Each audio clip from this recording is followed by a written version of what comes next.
I'm so honored to welcome us all back from the break and to lead us into the second plenary, which focuses on the role of philanthropy in this American moment. And I think it also signals the transition to really building on some of the themes from the first panel, including the importance of storytelling and connecting others to stories they may not know. And so we're so honored to have Lori Goodstein, the national religion correspondent of the New York Times, to moderate this panel. So I invite Lori to the stage, who will help introduce our panelists.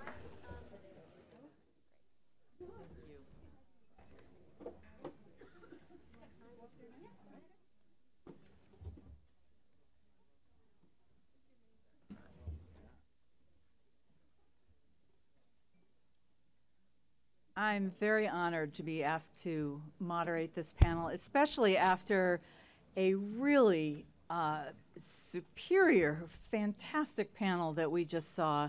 That really got my thinking going, and I think set a great tone for this conference, and also I think maybe a marker in history if we look back at 10 years and where the interfaith movement can go. So I'm stalling a little bit because this has presented so many great networking opportunities. People are still networking, so if the networkers will sit down and we can start. All right, very good. All right. You just heard from the doers and movers and shakers. Now we're going to hear from some of the funders. And to set the stage for that, I want to share with you a story from the religion reporting trenches, because that's what I do.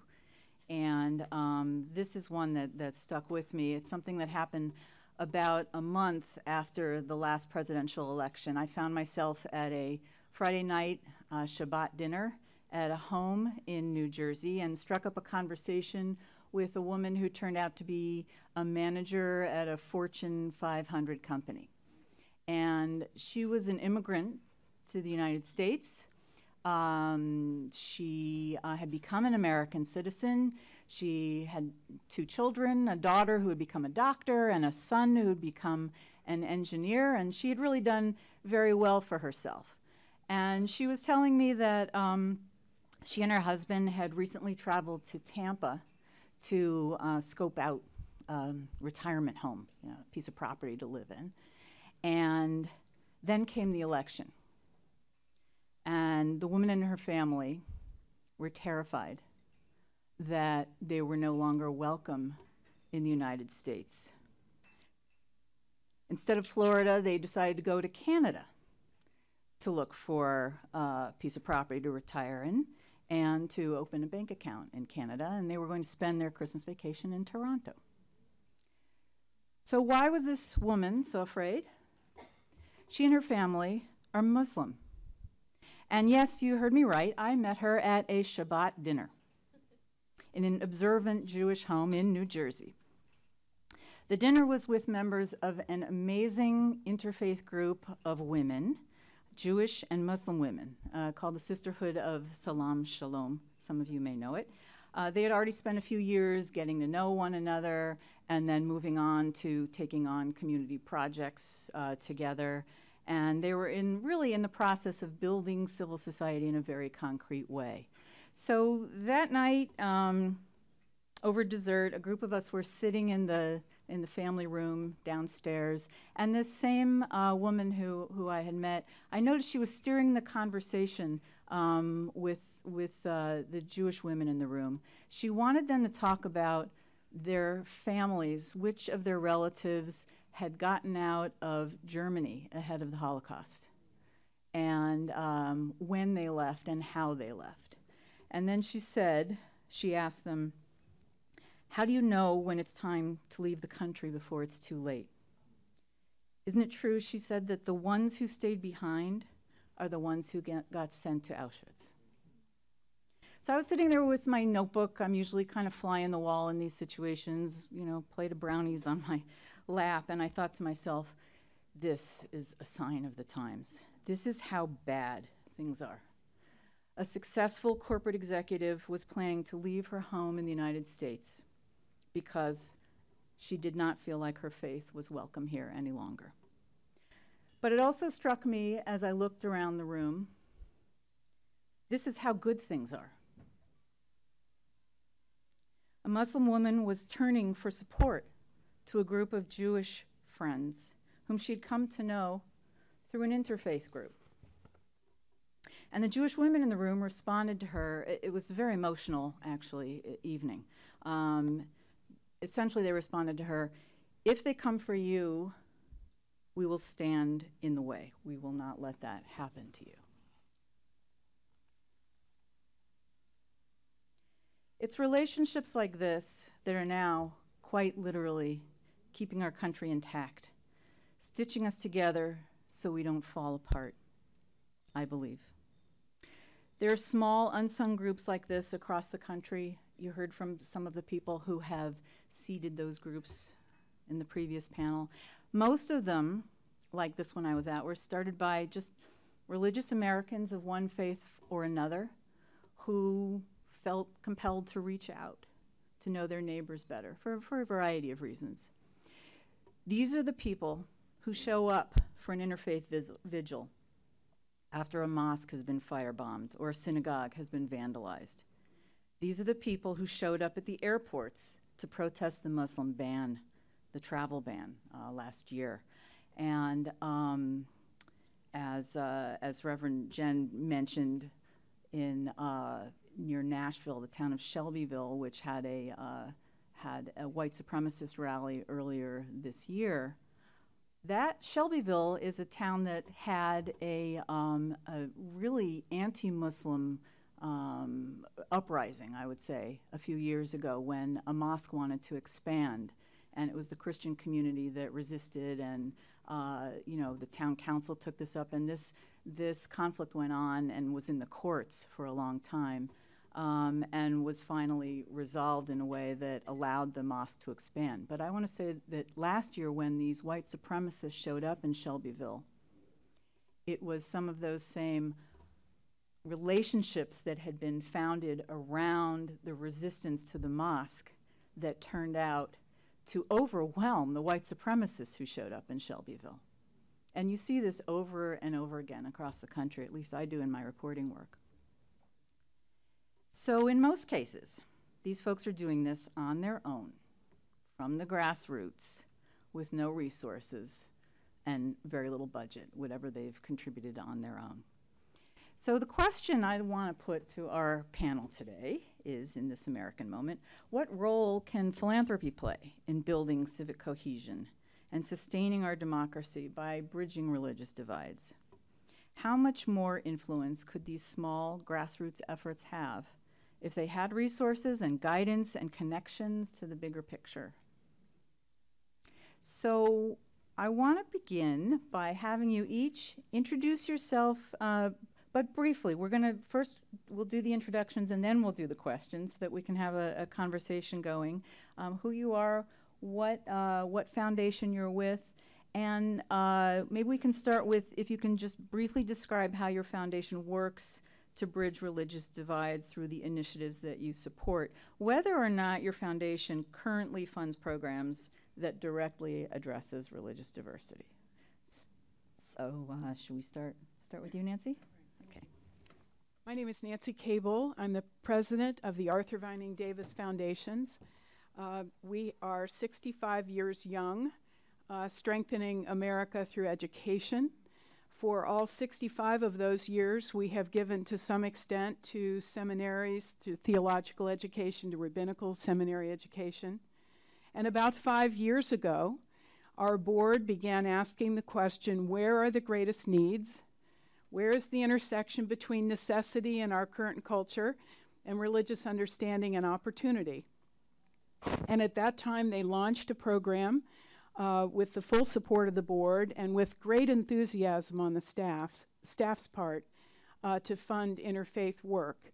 We define it as interfaith literacy and interreligious leadership. We can talk more about what that means. The roots of this come from our founder, Arthur Vining Davis, who was born and raised in Massachusetts. His father was an itinerant horseback riding congregational minister in the 1850s and 60s. When Arthur Vining Davis graduated from Amherst College in 1888, he heard about the high-tech jobs, so to speak, in the city of Pittsburgh and moved there, and eventually, as most of you know, founded the Alcoa, the Aluminum Company of America, and served for 42 years as its CEO and president. And so when Arthur Vining Davis was alive and founded the first foundation and then a second and now a third upon his death, he was determined that we would build educational understanding and define what it means to be educated by some attention to religious integration and reference. My name is Kashif Sheikh. I'm based out of Chicago, and I have founded and run an organization called the Pillars Fund. The Pillars Fund is a philanthropic institution that focuses on investing in American Muslim leadership. We're really sort of interested in finding exciting and new programs that are run by or working with American Muslim communities from around the country. And I think the story behind Pillars, I think, is interesting because, well, the question is around, like, what kinds of programs do we have that sort of that work around the interfaith community? I would actually say our mere existence is proof that there's a larger story to be told. And so the Pillars Fund was really started because my background is in philanthropy. I've been working in foundations for the last 12 years. And one of the things that I really found was we had these incredible sort of American Muslim civic leaders doing work that was it was exhausting, it was thankless, and oftentimes had almost no resources behind it. And what was remarkable about it was how much they were able to accomplish with such little resources. So the Pillars Fund actually came about when myself, a couple of philanthropists, one who's in the room here today, sort of came together and said, let's sort of build a fund that invests specifically in these organizations. And it was a big experiment. I was working at the McCormick Foundation at the time, and this was something we were doing just sort of on nights and weekends. And the idea was these individual philanthropists, instead of giving individually to a bunch of organizations, what if we came together and created a fund that would be able to give to more organizations and introduce ourselves to a lot of different initiatives around the country. And what started out with, as something that we sort of was a volunteer project that we wanted to do, has 7-8 years later blossomed into an organization that is supported by not only a big network of American Muslim philanthropists, but some of our country's biggest foundations, many of whom are in this room, with full-time staff. And what that really told us was the need to sort of tell the stories, these alternative stories of American Muslims, because I think we were getting so exhausted of sort of having to kind of constantly sort of say, we're not this, we're not this, we're not this. And Pillars was sort of an opportunity and an organization that could highlight so many different people and organizations around the country that were sort of actively sort of showing what was the community that I grew up with. So I'll stop there. There's a lot more to talk about, but I'll stop there. I am Hillary Pennington. I got an unfair promotion. I am not a doctor.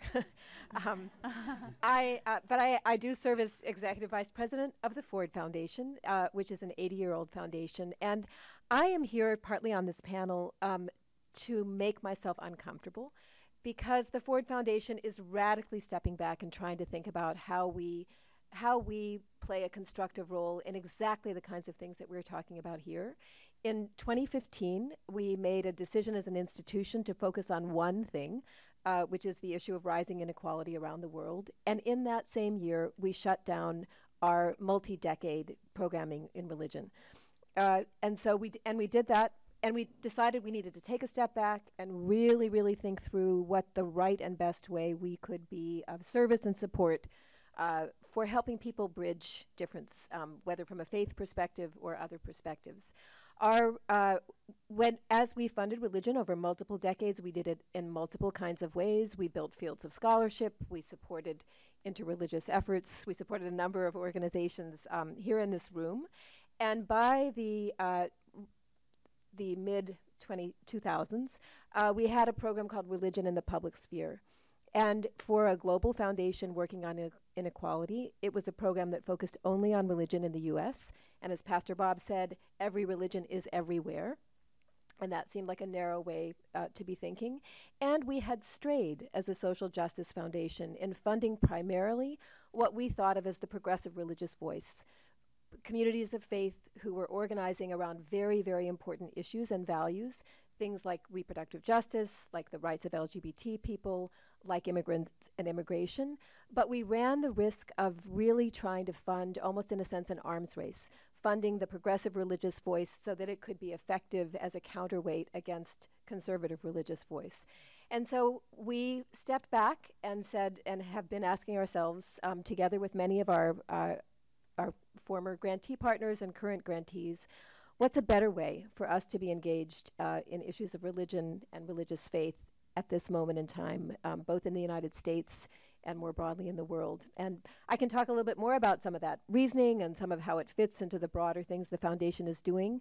Stepping back from having a dedicated program in religion does not mean we've stopped funding organizations that are religious organizations or faith-based organizations or community organizers that are based on faith traditions, but we don't have a funded program in religion anymore. And I'm on the panel. Well, I think that's helpful because I think this may be a way to get at how it is possible to deal with religious differences without being explicitly about religion or about faith. That's what I'm hoping we can do here. So what I was hoping each of you could do would be, as concretely as possible, to describe something that that your foundation has given money to and that relates to religious bridge building or has a religious component in it, even if it wasn't explicit, and what you learned from it. Both, a little bit of the kind of, reflection or evaluation that you might do in-house if you could bring to us a little bit. Who wants to start? Sure, I can start. Kasha, Sure. Thanks. They were both looking at me, so I feel like. Yeah, it's a great question, and I think there's actually a lot of different things I could point to, but I think the one project that is probably most interesting and something that I thought had a pretty big impact was a couple of years ago, about 2 years ago, a Jewish filmmaker approached me and said, he had found a lot of success with this project called The Secret Lives of Scientists. And the whole idea behind this project was to kind of demystify scientists, and in this sort of era where science is kind of being, questioned, it was an opportunity to kind of highlight some of these incredible people and kind of give a more three-dimensional view of sort of who they were. And it was a big hit. It was, they had a bunch of different videos that went viral. And so he had approached me and said, I've been watching what's been going on in the American Muslim community, and I feel like there's an opportunity to tell the stories of American Muslims in this sort of format that would be able to tell, sort of showcase the diversity of sort of who you all are. And I was intrigued. I thought it was interesting. And I got to know the filmmaker. His name was Josh Seftel, and he's become a close friend over the last 2 years.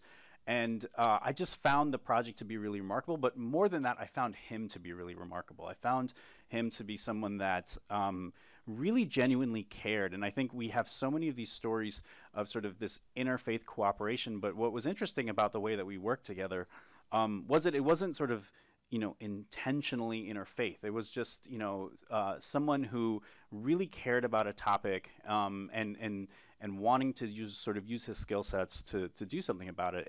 And since that time, him and I have had a lot of conversations about the ways that we grew up, just having conversations about the ways that Muslims were viewed in his house growing up, and similar the way that Jews were sort of I come from Pakistani immigrants, and so there's often tension in some of these relationships. So we decided to sort of go forward with the project and sort of fund a piece of it to tell these stories. And I'll tell you, I think one of them, like, what was so interesting about it was, you know, so I'm 35. I'm going to be 35 this year, and so I sort of, you know, I'm somewhat of the Facebook generation, but not nearly sort of the way that, you know, someone 10 years younger than me would be. And what we found is when we started putting those videos sort of online, and, you know, they were getting so many like hits, they were getting so many views. But what was really interesting was to see the comments. You know, there was one, I'll never forget this. I can't even remember who the person was, but there was this one where, you know, they put it up and someone wrote, "Mom, look," she tagged her mom and said, "I told you, you know, like Muslims aren't like all the way that you think they are." And then it stemmed this conversation. It's, you know, we live in a world where all of the stuff is public, and so, you know, whether that's good or bad, but it stemmed this conversation between these two people, and I just found that to be incredibly fascinating. And for me, what, you know, with Pillars, you know, as I've talked about, our goal is to really kind of sort of showcase like the diversity and of who we are as a people, because, you know, what can be so frustrating is as a community, you know, where I grew up. So I grew up in Cincinnati, Ohio. And, you know, people don't often think, you know, like I'm the son of Pakistani immigrants. I grew up in Cincinnati, Ohio. I went to a school where I was, I think, one of 3 or 4 people of color. But to be completely honest with everybody here, I never felt anything. I never really felt that different until I got much older, until because no one actually in my community in Cincinnati ever really made me feel different. And we would always have these conversations. You know, one of my best friends was Jewish. We would have these conversations about sort of the traditions in our homes. And so it was such an incredible opportunity to kind of showcase what I said earlier was the community that I grew up with. You know, like, you know, we have this sort of narrow, what's being fed to us is this narrow view of who we are as a people. And this series, and which, you know, by the way, wasn't perfect, and, you know, we want to film more and sort of tell even more stories and really kind of dig into issues like, you know, share some stories of the LGBTQ Muslim community, really kind of showcase the diversity of who we are. But I just found that one project to be something, just sort of seeing the reaction to it, to be incredibly powerful, and something that I think really kind of sort of helped foster understanding. So. I know that series. One day at work, I got completely distracted watching these films. So you could not stop. Can you give an example of one of the? This is The Secret Lives of Muslims, right? Yeah. Can you give an example of one yeah, person? Yeah, you were. Yeah, they're really great. Of somebody who's in one of those videos. Oh my goodness, there's so many great people. I thought, you know, one particular one that sort of, you know, so there's a chaplain here in New York named Khalid Latif, who works at NYU. And what was really interesting is we're the exact same age. We sort of both we're both South Asian. And his story was about traveling and how he was constantly sort of like, you know, the first time he was able to travel without being sort of pulled over for sort of special screening. And what I found really interesting about that was that, so we, literally the same exact age, sort of the same background, but my personal experience was so drastically different than his growing up, which you wouldn't guess because I was in Cincinnati. But it was really powerful, even for someone like myself, to hear his story. And that was one that I think a lot of people sort of, it was you know, it was such a great story because he's a chaplain to the NYPD. Like he had this great line in there where he said, "This is what, you know," he's like, "I've met with the president. I've been in these incredible rooms. If this is happening to me, you know, imagine what's happening to people without sort of any of the accolades that I have." So I thought that one was particularly good, but I thought they were all really great. So I'll give 2 examples of something we are doing, and one example of what we learned by stopping. So we are obsessed with, as one of our board members, I'm sure many of you have heard speak, Brian Stevenson talks about what does it mean to become proximate? How do you begin to build relationships with people and sustain them with people who are different from you. So one of the things that we've been doing through a small grant to Auburn Seminary is doing research, funding research on bright spots, quote unquote, around the United States, where people across faiths are actually doing things together that go beyond tolerance, beyond dialogue. We heard many of those kinds of examples in this morning. And the other is funding an organization that's not a religious organization, StoryCorps, which brings people together into a kind of sacred space to have a conversation with each other about things that matter. And they are embarking on a new experiment to do something called One Small Step Across Divides, which is to try to bring together people in that booth, that StoryCorps kind of booth and format, who violently disagree with each other politically or on other kinds of issues, and see if the accountability that comes from that form of conversation, what happens when they have that conversation. And there's two special things among many about StoryCorps. One is this format of dialogue, and the other is that every single StoryCorps interview goes to the Library of Congress. So every person who has it knows they are accountable in some way. They are having a conversation that is for people who will come after them. And so those are two things we're doing to try to both support and learn from what does it mean to build the muscles of being proximate, of being in relationship. The other lesson that I would give very quickly is the experience that we had in closing down our portfolio on religion, and this is something I hope we'll talk more about.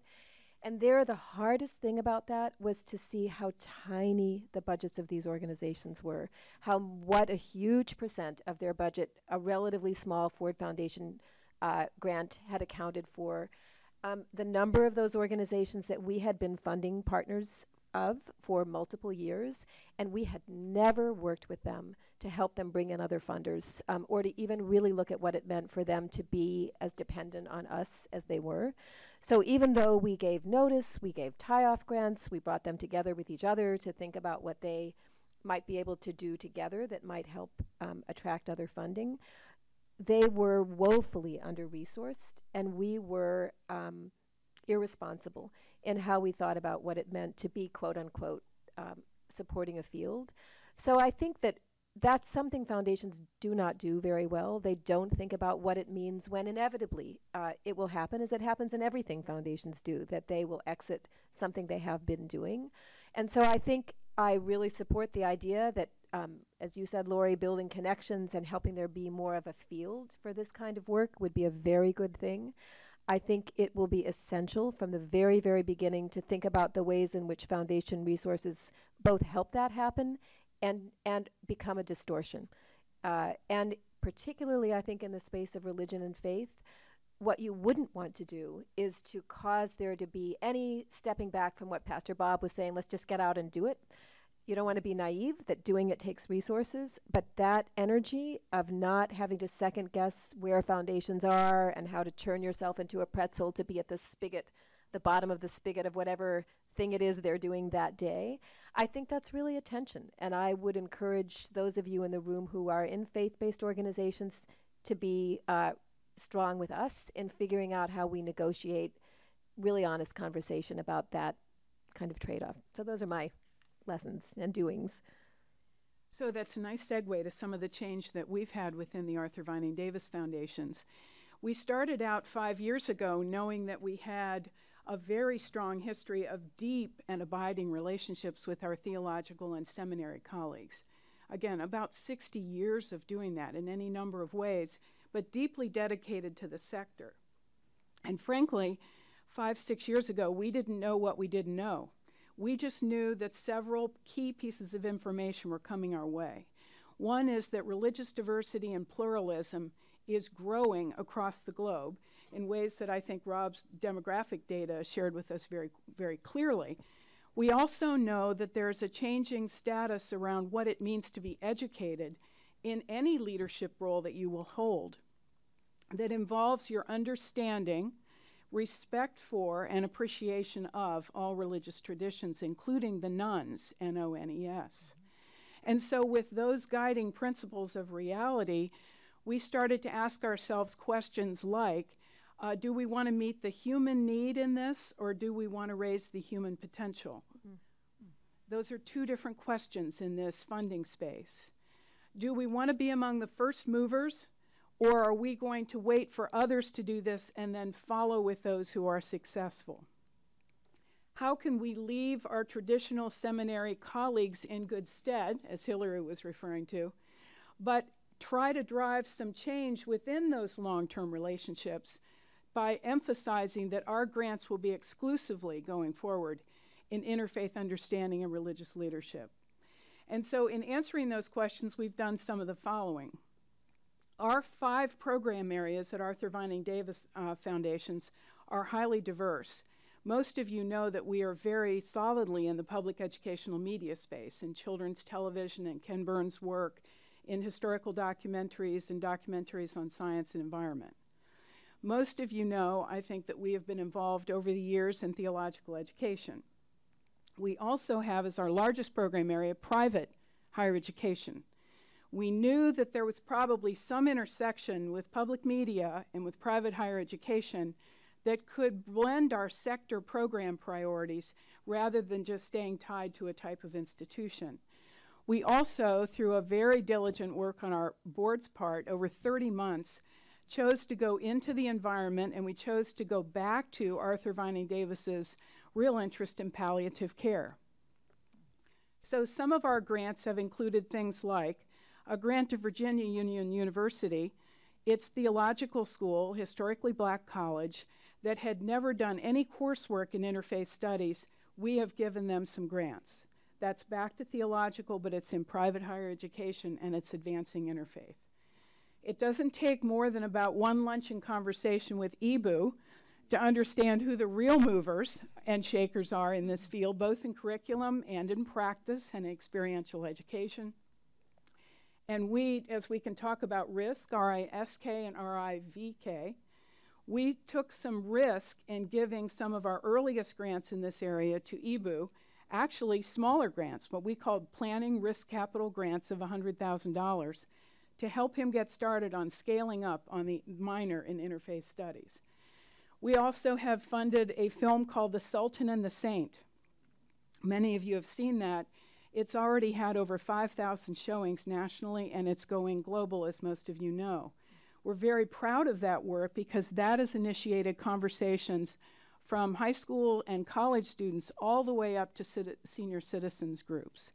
We've also funded some things in palliative care that focus on interfaith understanding at the dying and end-of-life process that we will all face. So what you can see so far, again, 5 or 6 years in, we're feeling like we're learning a great deal, and our partnerships in interfaith have come to be a great strength of the work that we're doing across all 5 program areas. Strikes me that that's a major shift. You went from funding theological schools, right, Christian seminaries, Jewish seminaries, right, to funding a minor program in interfaith studies, right? Yeah. Can you talk a little bit more about that? Because that just seems to me to, you know, be an emblem of the moment we're in, and the thinking behind that. Yeah. Well, he didn't pay me to say this, but Yeah. I'll go back to EBU's great work, because oh, yeah, you might. We knew that, and for many, many decades in this country, if you can mobilize the leadership in higher education, both public and private, you can drive social change to a greater extent quicker than many other ways. We've done that in gender studies, we've done that in civil rights, and so on. Given the opportunity to speak with EBU's board 5 years ago, they then agreed that that was the way to go. And so developing an adequate and very strong curricular, intellectually based minor and now the major in several places is part of the work that we've funded for EBU, because that drives both the interest and the opportunity on the human potential side here. And we're very proud of that partnership we've had with you. Well, what that strikes me is there's going to be all these graduates coming out of universities who have minors or maybe majors in interfaith studies. It used to be when, you know, someone had an MDiv, we knew a little bit what they did with it. But what these folks are going to do with it seems to be a key piece to look at in the future. I'm wondering if you can talk about what some of the obstacles are with funding this kind of work? What are some of the bumps that you've hit? As if you can be as candid as Hillary has been about the thinking behind here. But this is not, as I think some of our first panelists talked about, and really I think we're also very honest about.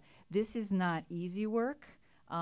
This is not necessarily work that everybody immediately understands or buys into, and so how do you, that's why I want to bring out some of the difficult things.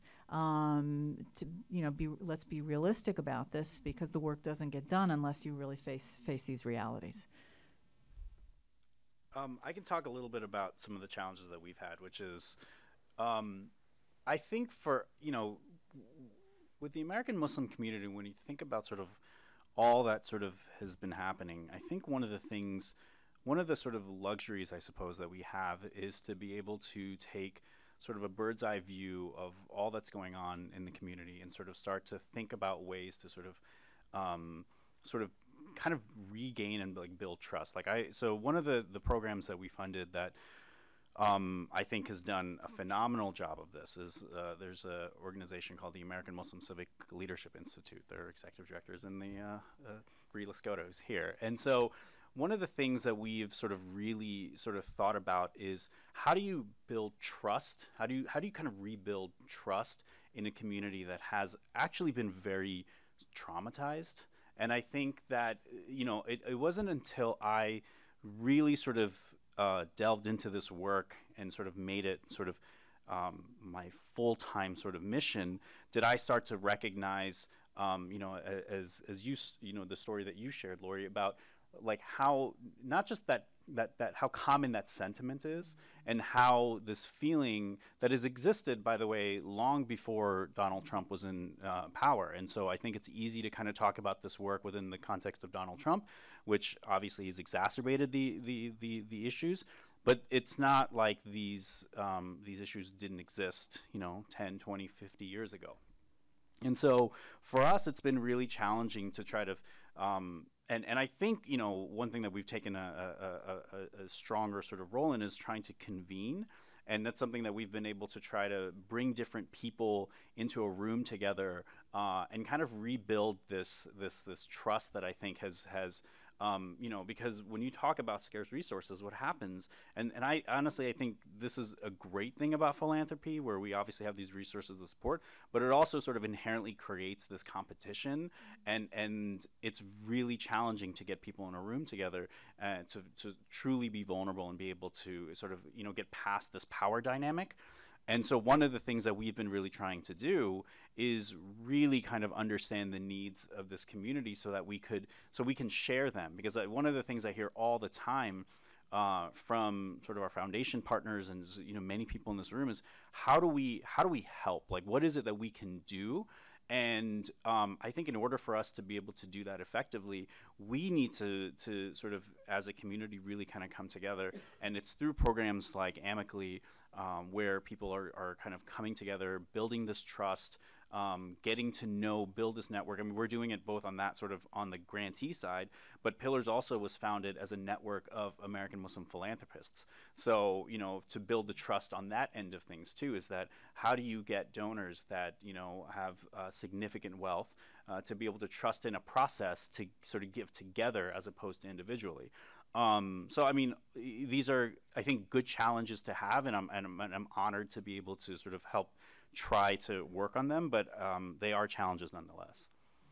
So we have decided, in looking at the Ford Foundation's history, we're a social justice philanthropy. We've been in existence for 80 years, and as we began our work on, quote, inequality, we really had to ask ourselves hard questions, because we have not solved a single problem that we've been working on for those 80 years.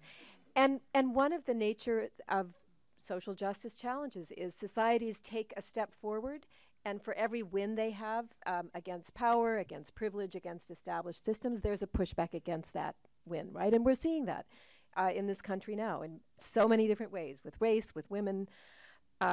with religion and with immigration. And so we decided, you know, where we should focus is on the issues of power and power dynamics, not on models and not on programs, because there are so many other funders who are positioned to do that well, but on issues of power and on issues of hearts and minds, of beliefs. And the most effective way we could do that was to give stable support to organizations, particularly organizations led by people from the communities that have been most oppressed or most excluded. And so we have put in place this thing called our quote-unquote BUILD initiative, which is working with a number of grantees. It's a $1 billion commitment over 5 years, working with a number of grantees to give them multi-year support to help make them stronger, and allow them to use that money for boring things like paying their staff better, making plans for leadership transition. And that has, you know, more than half of the leaders of the organizations we're funded are women or people of color. And so that's been, you know, and they traditionally are often at the least privileged in the relationships and social capital that they have that allows them to get money from well-established foundations. So we've been learning a lot from that process. One of the most striking things that we've experienced is that in quite a number of cases, and it'll be interesting in the evaluation to see if it's statistically significant, when an organization learns it's going to have that kind of support, a long-established founding leader decides that they can retire. And they can then step back and start to make room for a next generation, but very rarely have either their boards thought about that kind of transition. They don't have a pipeline. They have not grown and developed their staff. So we are trying through that work to get under the hood kind of the scarcity cycle that plagues most visionary leaders and most visionary nonprofits. So it's kind of a boring thing. It's not creating wonderful majors that will exist, but you know, we have felt that particularly for those kinds of organizations that are movement leaders or challenging established kinds of power, that's the place we think we can make the biggest impact. I would add, I agree with both my colleagues, but I want to go to a more granular level. I think the good news is that a little bit of money goes a long way. And there's high value return if there's been homework done. So that's the good news. Some of the question mark news is, you know, one activity is not a trend in whatever organization you're in. And so this work is hard. And as Ibu reminded us today, it's a long road. There are twists and turns in the road.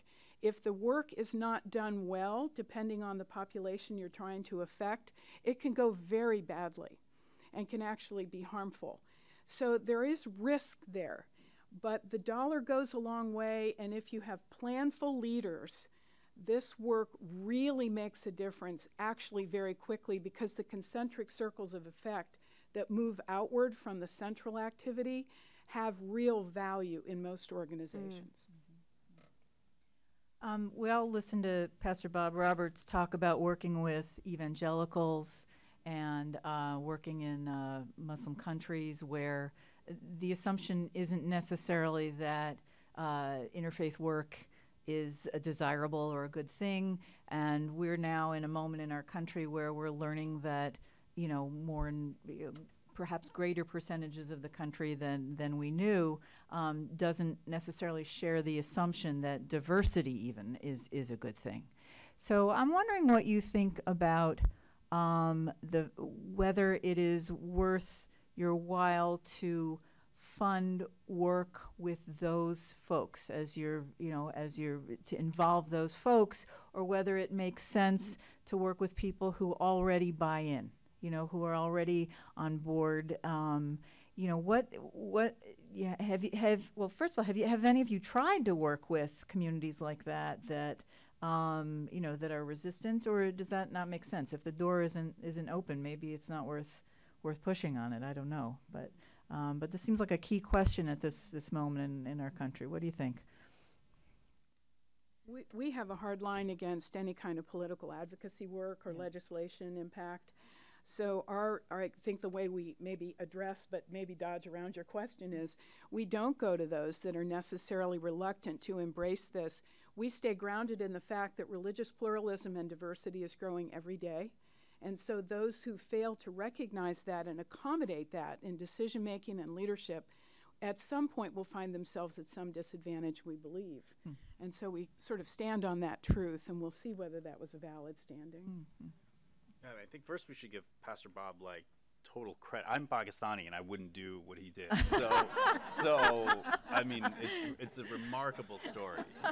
It's a remarkable story. So, you know, it's a really difficult question, and one that I don't think, if I'm being completely honest, I don't think that we have completely answered, because, you know, I'd love to say that, you know, part of our, you know, what we're trying to do, obviously part of what we're trying to do is sort of shift perceptions of who we are as a community. And there are people in this country who have these sort of really, really kind of awful and terrible views of who we are. And so, and that's incredibly hard work to shift that. And I'm not fully convinced that we can get there, but I'm not saying that, you know, that the work that is happening to engage those populations isn't important. It's incredibly important. I think the question we have to ask ourselves is, you know, who is it that, you know, because I think there's people, I often think about, I always think about the people that I grew up with, you know, and on Facebook is a good sort of barometer for me to sort of look at many of the people that I grew up with and sort of see. And what often happens is that I had a friend who sort of put up this really sort of crazy anti-Muslim, it was like sort of pulled directly from Richard Spencer, like this thing. And I just messaged him. I said, "Hey, man, you know I'm Muslim. Like, you know, like we grew up together. Like, do you think that I believe this?" And he was like, "No, you don't believe this." And I was like, and it sort of actually like had this conversation. And I you know, I don't live in Ohio anymore, so I can't tell you whether or not I was able to change his mind. But I do know that I was able to engage him in a conversation that made him think twice about sort of what he was saying, which I think is really, really powerful. And so I think for me, it's a matter of, I do think that there is sort of populations, there are people who are kind of thirsty for this, or may not fully believe some of this stuff. Like, you know, like, do I think that I can sort of shift the way that Richard Spencer, who's sort of like deliberately puts out information against Muslims, can change that? No, but do I think I could perhaps change the view of this person I went to high school with by simply talking about who I am and the fact that we grew up together? Yeah, I think there's and that's what I think things like that, Secret Lives of Muslims, is able to do, is sort of kind of demystify and kind of tell these stories. And so, you know, it's kind of a meandering answer because it's an incredibly challenging question. But I do think that all of us, you know, I think, and I'm guilty of this as well, I do think that we need to not preach to the choir. I mean, I think that's what we've been doing for so long. I think it's really kind of sharpening our focus on who our audience is. And that itself is it's a difficult question, but I do know that talking to the people that already believe what we believe is not going to get us anywhere. I would personally come down with Pastor Bob, trying to you know, I think the essential hardest thing our world needs to figure out is how to be together with people who deeply disagree. And I think you're right that if your guys, where you're sitting in the room cringing at about what they may be about to say, if they change their hearts and minds, the ripple effect would be huge. So we are institutionally, well, so then this comes to the next thing. I am institutionally very interested in the Ford Foundation figuring that out. And that point of view inside my own institution is extremely controversial. We are, you know, I think in a period of time that we are experiencing both in our country and in many other countries where the Ford Foundation has offices, the feeling of a lot of people in the institution is we should do the exact opposite. You know, we need to shore up and support the people that are under siege, who are already the organizations that we fund. So that's an internally existential debate that is a healthy and a necessary tension for us to work through.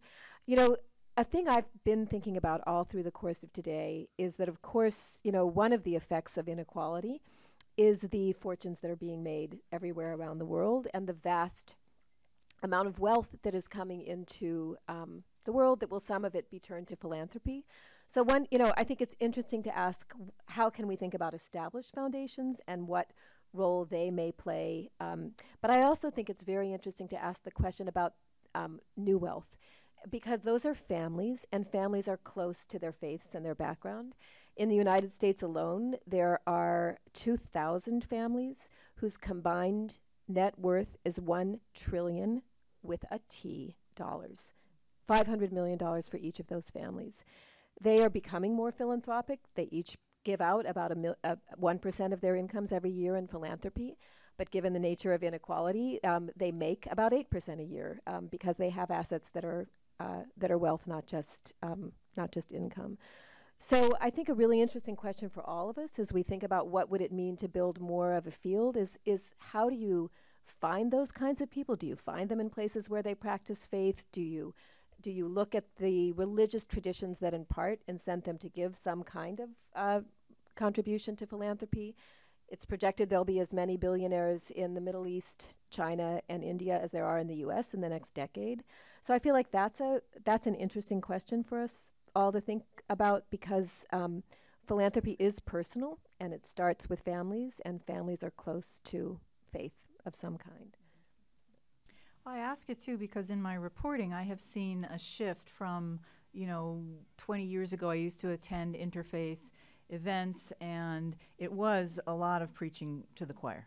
And I have already seen this shift to, some people who you might be surprised that they're sitting at the table together, also to groups doing more than, talking or relationship building or dialoguing, people taking on things together, the theology of the shovel or whatever the term is that Ibu uses. I think I've distorted it there, but something like that. But working together. What is it? It's an Ibuism. An Ibuism, yeah. Was it the theology of the shovel? No. Yeah, okay. Yeah, you're shoveling, right. Like this. So anyway, but I think because of that transition from, dialoguing and talking to doing, I think potentially it opens up possibilities for who gets included and who's interested. So anyway, this might be a good moment to open it up to questions. I hope you all have good questions, and we can do what Robbie did too, kind of go from one side of the room to the other. It's a very funny shaped room. It's, so I'll stand up and make sure that I'm looking to this ignored right side, vast right side of the room. You're all in shadow, and hope that some of you speak up. So you want to go first and stand up and please say your name when you get the microphone. Thanks. Hello, everyone. My name is Jason Garrett with Open Society Foundations. Thank you all for the panel and for everyone who put this on. My question is, one of my side jobs is I'm leading an effort inside of OSF to talk about the relationship between faith and open society. And one of the things that I've seen is that oftentimes because a lot of people inside of foundations often don't, or at least in progressive foundations, may not identify with a particular faith. And also when they are not funding buckets that are that you can put faith into, oftentimes with the philanthropic culture that's very heady at times, it's hard to engage in if not funding of kind of some of the faith groups or the expertise, the way of even engaging in the language that faith organizations use. That's not present, and so it leads to some gaps. So sometimes folks are strong around race and gender and sexuality, but there's just a gap around faith. So I guess my question to you all is, what is the work that needs to be done internally and that would allow for our work to be more effective externally and engaging populations? Even if we're not funding, just in terms of engaging, interacting, understanding dynamics in the place. What do we need to do internally? Great question. Okay, who wants to take that? We are right there with you, as you know, and I'll tell you some of the kinds of things we're trying. We're a relatively large organization, and we have 10 offices around the world as well as our offices in the United States, so it's hard. But we are doing a number of things. We have brought faith leaders into the foundation for brown bag lunches, and it's been very, very interesting to see who comes to them, because in many foundations like ours, people hide their faith. And so just even having a place where they can come to a lunch, and these are operations people, they're legal people, they're as well as the program officers, and that has kind of normalized a little bit, being able to have those conversations. With less success, we've tried to bring in people who have really divergent points of view, and that has not gone very well so far. And you know, we are trying to talk and listen more to grantees. But I think that this requires the kind of deep reflection, Nancy, internally that you are describing your institution having used to make the kinds of decisions you did about how to really, in a deep way, pull across your established program silos. And I think that's hard for most foundations to do because we're so transaction oriented. You know, get the money out, that stopping to have those kinds of conversations is hard.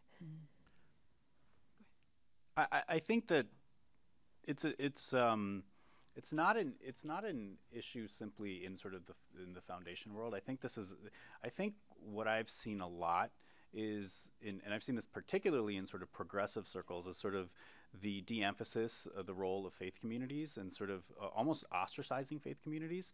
And I think for us to sort of adequately be able to answer this question, or to be able to sort of create that change, I mean, I think, as you said, Hillary, like there does need to be sort of the creation of sort of safe spaces. And I think this is work that EBU and the team at IFYC have done extraordinary work around, which is sort of really kind of talking about the role. I mean, I think about, you know, my sort of personal sort of story, which is, you know, I had a mom who was incredibly sort of had a lot of faith, and, you know, and she had passed away 4 years ago. And one of the things, as I saw her in her last days, she was very young. My mom was 53 when she passed away.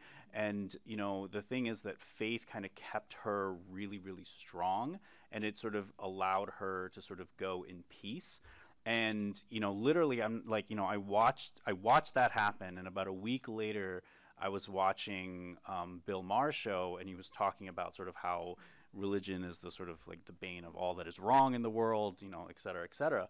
So, but a lot of people agree with that. And so I think, you know, and I think the question, I think we have to sort of explore sort of the role that faith and the role that religions play, you know, like another quick story is like, you know, as we all know, Ibu alluded to this, is that when I was at the McCormick Foundation, I led a lot of our disaster relief work. And as anyone who's worked in that space can attest to, that is primarily driven by faith-based organizations. I mean, when we had, we were working on Hurricane Sandy, we had $2 million to sort of give out to, and it was all sort of the first responders were all faith-based organizations, which made us as a foundation pause too, because I remember sort of bringing that to the leadership and saying, it's really ironic that we're sort of doing this work, but we don't fund, like, you know, any other sort of faith-based kind of initiative. So I think it gets to the broader question of the movement and sort of the field. How do we actually create a field?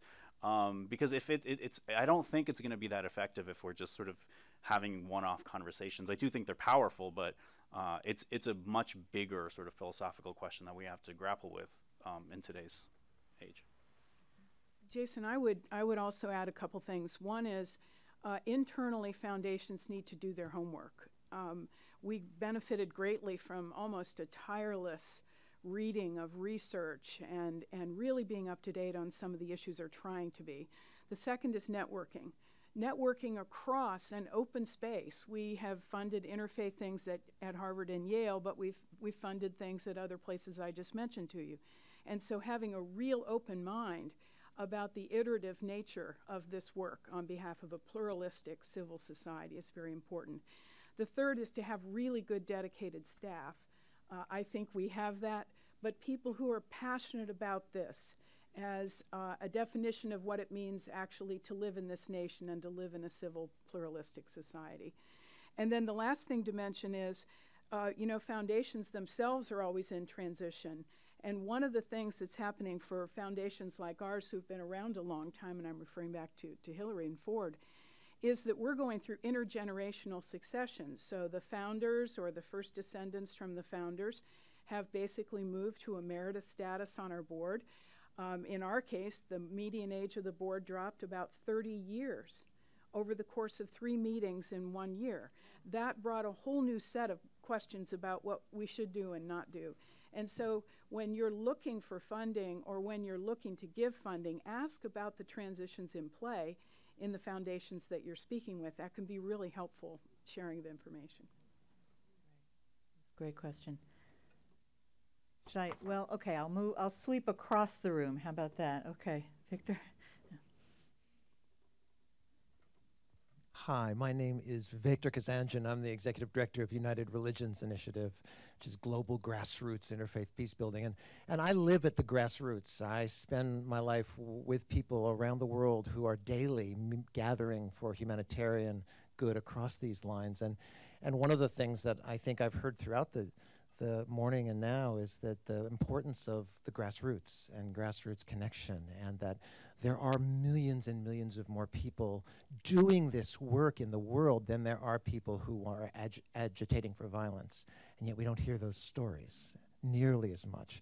So my question is, in your experience, are there ways in which we can assure that as we bring this field, as this field emerges, as this movement expands, it can stay connected to the wisdom of the grassroots, the teaching of the grassroots, rather than just looking to serve the grassroots, and that we can be a field and a movement that is informed by the Global South as well as the grassroots, and how, in your sense, can we ensure that the movement is informed in that way?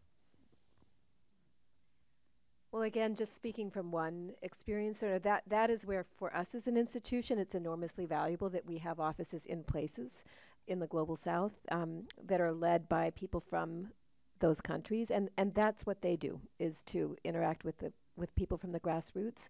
There, what we're learning is we need to pay a lot of attention to women. In many, many societies, as women step out of gain education and more economic independence, and they step out of traditional gendered roles, it's highly correlated with fundamentalism and fundamentalist backlashes. And in most organized religions, women are not actually the leaders. They're the doers in that grassroots. So we're trying to figure out that. So a lot of the grassroots leaders that we fund are women, and again, they're often not the ones who lead an established organization that you could see and support. So those are some of the kinds of things we're struggling with. I mean, I think I'm very fortunate that the foundation that I came from before I started Pillars was sort of the ethos of my team was to sort of really think about ourselves as having just simply one resource, which was capital. And obviously it's an important resource, but it is just one resource out of so many. And so for us, I've known no other way but to sort of really be connected to the people on the ground and connected to the grassroots to be able to inform our work. And one of the things is being in the foundation world over the last 12 years, one of the shifts that I've seen, and I don't want to speak generally because I think, many foundations have sort of been doing this for a long time, but I have just sort of personally seen a shift in really sort of recognizing that and saying that, our strategies need to be informed by the people that are actually sort of directly impacted. And it's challenging because it's a matter of holding organizations and holding foundations accountable to that. I was so thrilled to hear, and I'm not surprised by any means to hear that the Ford Foundation, the majority of their grantees are women, are led by women and are people of color. I mean, that is the type of those are the types of things that we need to sort of think about, not just at a service level, but also think about how our actual strategies are. One of the really cool things that I got to do with Pillars in the last 18 months is work with my colleague to actually develop a strategy around how our funds are going to be disseminated. And it was fun and challenging because it had never sort of been done before. And so we got to really sort of go around the country and meet with so many different people and so many different populations and create something and craft something that we felt was not sort of talking to them, but was actually sort of responding to the needs that they were directly telling us that they had. So, but yeah, I mean, I think we can all do a much better job of that. But I think one of the things that I would say, just sort of being in the philanthropic sector, is that I know there's a power dynamic, and I completely recognize that. But I would say this to grantees, is don't underestimate the power that you hold. I think there is a tremendous amount of power, and the work the foundations can do, we can't do it without the grantees. We can't do, our work is meaningless without all of you. So I would actually sort of, push everyone as challenging, and I think my colleagues would probably agree with us, is that, we want to be challenged. We want to sort of, be told. I mean, I have so much respect for you for being up here, Hillary, and sort of talking about sort of some of the mistakes that have been made. And we've all sort of done that and made those mistakes. But to be able to talk about them and to really sort of try to break down the dynamic as much as we can. We've given money is at the center of the table. It's always challenging, but never underestimate that power. I think it's really important. So by power, you mean power vis-a-vis foundations. You don't mean power in society. You mean don't underestimate the power that they have to move you or to change your mind? Is that what you meant? Yeah, because think about this event, right? This is a powerful event that's being put on, that I think is sort of by grantee organizations that are saying this is an important issue that has been ignored for a very long time. And I think that what I mean is, for grantees in this room, or for people who are sort of receiving funds, to be able to really kind of help inform us, others, the foundation world in general, about what they should be doing. Because I think sometimes there can be this sort of fear of which again, I respect and understand and am not diminishing, of we need the money to exist, so we don't want to rock the boat. But I think the boat needs to be rocked sometimes. And okay. All right. Okay, good. All right, far end of the room there. Yes? Hi. I'm Nikki Gorin. I'm president and CEO of the Meyer Foundation here in Washington, D.C. Thank you for this informative panel. I'm curious, as you're thinking about the role of philanthropy in this particular sphere, whether you see a role that goes beyond being a grant maker. So obviously grant making is our primary function, but in this 21st century context, my belief is that we have many more assets to bring to the table. And I'm curious whether beyond, you talked a little bit about narrative change and the role you're playing in that, but are there other roles that you see for philanthropy in this regard? You want to go first? Well, I'll just give you an example of something we've tried to do and are still in the process of. We've partnered with a couple of other funders, one private and two other foundations, to raise the question about how much interfaith knowledge should we expect from leaders in all of the key professions: the law, hospital administrators, city council administrators, CEOs in Fortune 500 companies. And as we've begun to ask that question, again, in an inquiry way, not in an advocacy way, we are finding a real interest on the part of the professional schools to answer this question somehow, knowing that the society will ask this of their graduates at some point. So this is a partnership with Harvard and some other funders, but we are finding that pushing ever so gently is actually creating a much more creative, and we're not pushing alone, but pushing with a group, is bringing some very creative answers about both experiential education at the graduate level and the academic programs at the graduate levels. I love that. And that's such a great question. So I think there are lots of things that philanthropy can do. We can do more capacity building above and beyond the grants that we give. We can host convenings. We can be a place for conversations, like you said, Nancy. I think far too rarely do foundations actually genuinely convene those kinds of convenings from a place of inquiry and not a place of advocacy or answers. And I don't think we're very good at doing that. And I wonder if it is easier to do those kinds of things with fairly established institutions like hospitals and universities.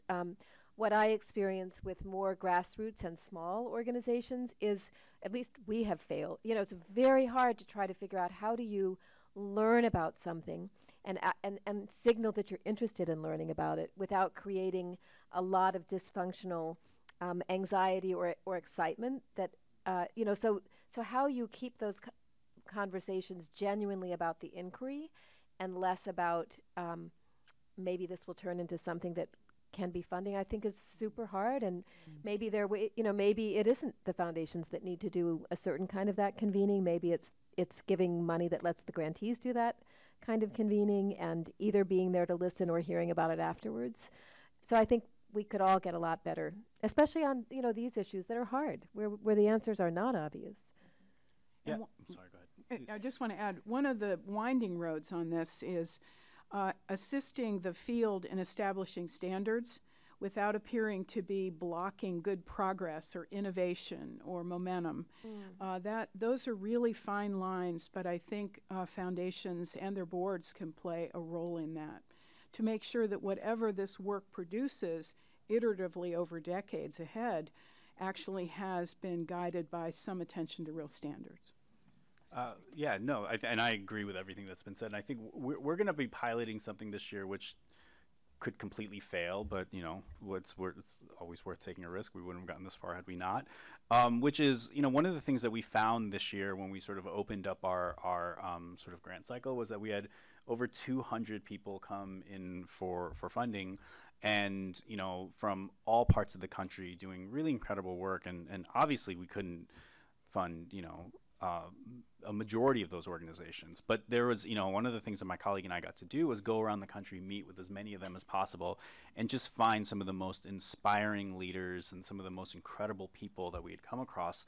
And, you know, one of the things that we think about is how do we sort of share their stories? How do, you know, we can't always sort of give them dollars, but what we can hopefully do, which is the sort of the experiment that we're going to do this year, is sort of build like a platform, like a web platform, like our website and our social media, like take a bigger sort of focus on that to tell the stories of these people who, you know, would otherwise not have their stories be told. You know, sometimes it almost feels like me and a few others in this room and in the community are sitting on like this, like just gold, like great people, great ideas, great spirit, and how do we sort of use the platform that we've created through Pillars or sort of other organizations to tell their stories. And so that's one thing that we're going to try this year to sort of, and I'll report back to you to see how it goes. Mm-hmm.